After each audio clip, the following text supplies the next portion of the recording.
Bom dia, primeiro obrigado pelo convite. Eu sou o Gustavo, eu sou da Core Generation. Hoje vou falar de eólica offshore. Primeiro vou apresentar a Core, que pouca gente conhece. Em seguida vou falar de offshore no mundo e depois como que a gente está no Brasil. Como tem pouco tempo, vou falar de forma superficial algumas coisas, mas quem quiser perguntar mais coisas depois, eu vou estar aí, vou passar meu contato também, a gente conversa melhor. A Corio é uma empresa geradora de energia exclusiva de eólica offshore. Então, nosso trabalho é desenvolver, construir e operar parques de eólica no mar e vender a energia gerada por esses parques. A gente faz parte do grupo da Macquarie. Então, a Macquarie é um fundo de investimento australiano que tem vários braços. Tem o braço de commodity, tem o braço de banco, vários serviços financeiros, vários braços. E um deles é o de infraestrutura. E a Macquarie já trabalha com eólica offshore há praticamente 10 anos. E em 2022, a Macquarie fez o spin-off do braço de eólica offshore, daí foi criada a Core. Então, a empresa é nova, mas todo o time que era da Macquarie veio para a Core, então o time já tem muita experiência nesse mercado. Quando foi feito o spin-off, a estratégia foi deixar todos os projetos que já estavam em operação no portfólio da Macquarie e só os projetos em desenvolvimento vieram para a Core. Então a Core ainda não tem nenhum projeto em operação, só em desenvolvimento.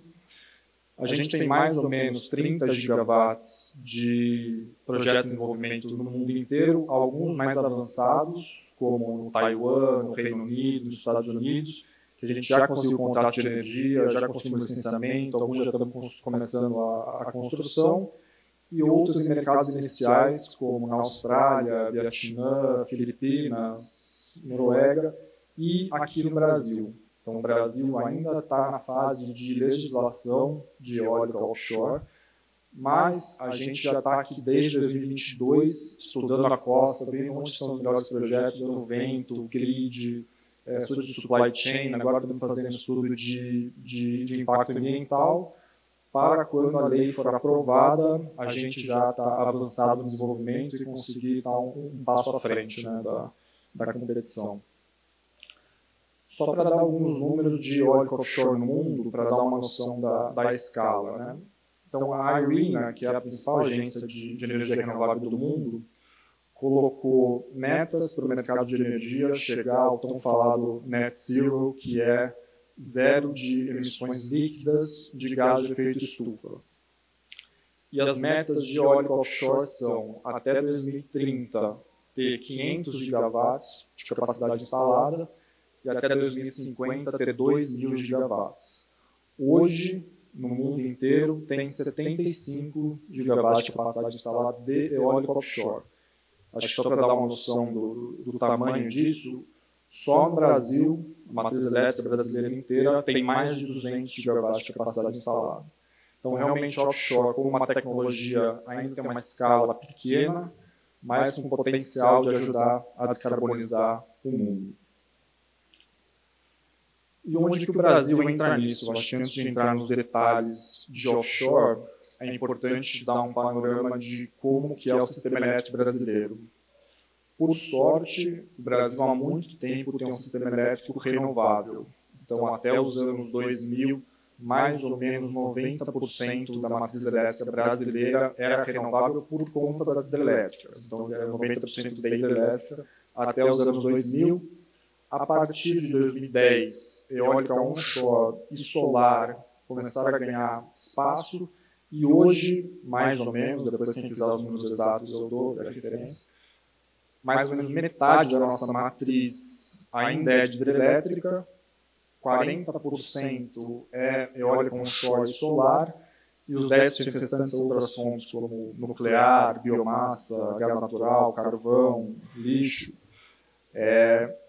E offshore entraria para diversificar ainda mais a nossa matriz, e acho que o momento que a gente está passando hoje é um bom exemplo do benefício disso, né?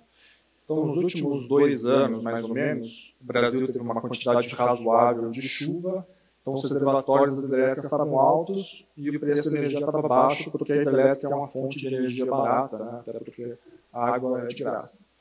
E nas últimas semanas, nos últimos meses, com essa seca, os reservatórios caíram, e aí o governo teve que acionar a fonte de energia mais cara, e aí o preço da energia subiu, e todo mundo sentiu isso na pele, né? Então, a gente diversificando mais a nossa matriz elétrica, a gente evita ter essas variações grandes de preço que afetam todo mundo, né? Afeta a inflação, que afeta a nossa economia inteira. Até porque, isso saiu num estudo do Banco Mundial recentemente, acho que publicaram em agosto ou em julho, sobre eólica offshore no Brasil, nas épocas de seca, quando está chovendo menos, está ventando mais. Então, a gente consegue compensar essa redução das hidrelétricas. E aí, claro, entra também eólica onshore, também beneficia, solar, tudo que vai diversificar a nossa matriz contribui nesse caso. Um segundo ponto seria a gente conseguir gerar uma energia renovável mais intermitente próximo da demanda de energia. Então, mais ou menos, um pouco acima da metade da população brasileira está concentrada no sul e no sudeste. Então, consequentemente, a demanda de energia elétrica também está maior aqui. Mais ou menos 2/3 da demanda de energia elétrica estão no sul e no sudeste. E, por sorte, a gente consegue fazer parques de eólica offshore aqui no sul e no sudeste. Hoje, a maior parte das energias renováveis intermitentes, então solar e eólica onshore, estão focados no nordeste, longe do consumo. Então, para isso, a gente precisa construir linha de transmissão, para trazer energia para cá, e ainda assim está tendo um problema grande nas eólicas onshore, que chama o tal falado curtailment, né, que é, mesmo tendo vento, precisam interromper a geração no parque, porque não tem linha de transmissão para escoar essa energia aqui para o sudeste. Então, a gente conseguindo fazer eólica onshore aqui, porque no sudeste o potencial de eólica onshore está ali na divisa entre Rio de Janeiro e Espírito Santo, na altura do Porto do Sul, e no sul o potencial está concentrado no Rio Grande do Sul mesmo. Então, a gente fazendo projetos de offshore nessas regiões, a gente reduz o custo de ter que fazer linha de transmissão, porque não está mais próximo da demanda de energia, e também o transporte de energia vai ser menor, então tem menos perda nesse caminho, que beneficia a energia, fica mais barata nesse caso. Um terceiro benefício, e acho que isso vale para todos os grandes projetos de infraestrutura, né, seriam os benefícios socioeconômicos que essa tecnologia traria. Então, um projeto típico de eólica offshore dura mais ou menos 7 anos entre desenvolvimento e construção. Então, são 4 ou 5 anos de desenvolvimento e mais 2 ou 3 de construção. E nesse período é necessário muito recurso que ajuda a movimentar a economia. Então, desde o começo do desenvolvimento, quando tem que fazer todos os estudos técnicos, os desenhos, já precisa de mão de obra muito qualificada, precisa contratar as consultorias. Depois, na parte de licenciamento ambiental, também é necessário muito recurso das embarcações para fazer todos os avistamentos de ave, de tartaruga, de peixe. Na parte da fabricação, então serão centenas de turbinas, cada uma com milhares de componentes. Então, isso também requer muita mão de obra, requer material, precisa adequar os portos também, então precisa fazer cais, precisa ser resistente, precisa aumentar a largura do canal, precisa fazer dragagem para receber as embarcações. Na fase de instalação, serão muitas embarcações para transportar gente, para transportar equipamento, para fazer a instalação do cabo submarino, fazer a instalação das turbinas. Então, tudo isso vai ajudar a movimentar a economia. E nesse mesmo estudo do Banco Mundial de eólica offshore no Brasil, tinha um pouco desses números, e aí eu fiz um cenário hipotético mais realista, que seria, se o Brasil desenvolver entre 2028 e 2035 6 gigawatts de eólica offshore, que representa menos de 3% da nossa matriz, né? Que seriam mais ou menos 6 projetos, cada projeto tem 1 gigawatt, seriam injetados na economia 15 bilhões de dólares, gerados 90 mil empregos e ainda ter o uso de milhões de toneladas de aço, de cimento, de chumbo, de cobre. Então, tudo isso ajudaria a movimentar a economia.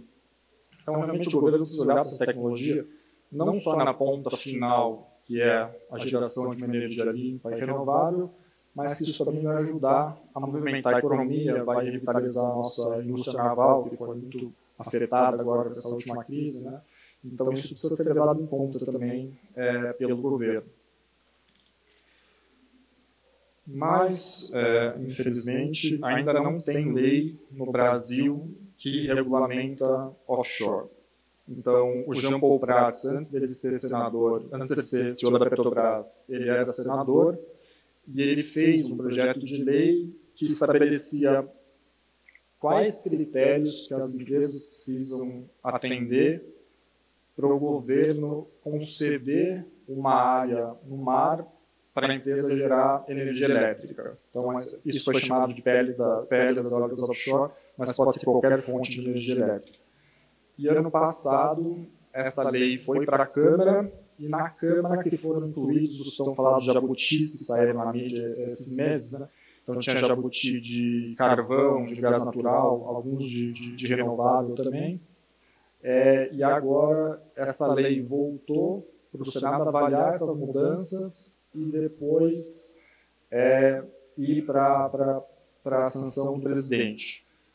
A partir da aprovação da lei, as empresas e o governo ainda têm mais 12 meses para se adequarem às regras que foram estabelecidas na lei, para depois aplicarem para uma área e aí as empresas terem acesso a essa área. Então, no melhor dos casos, as empresas teriam acesso à área no começo de 2026 e os projetos entrariam em operação em 2032, 2033.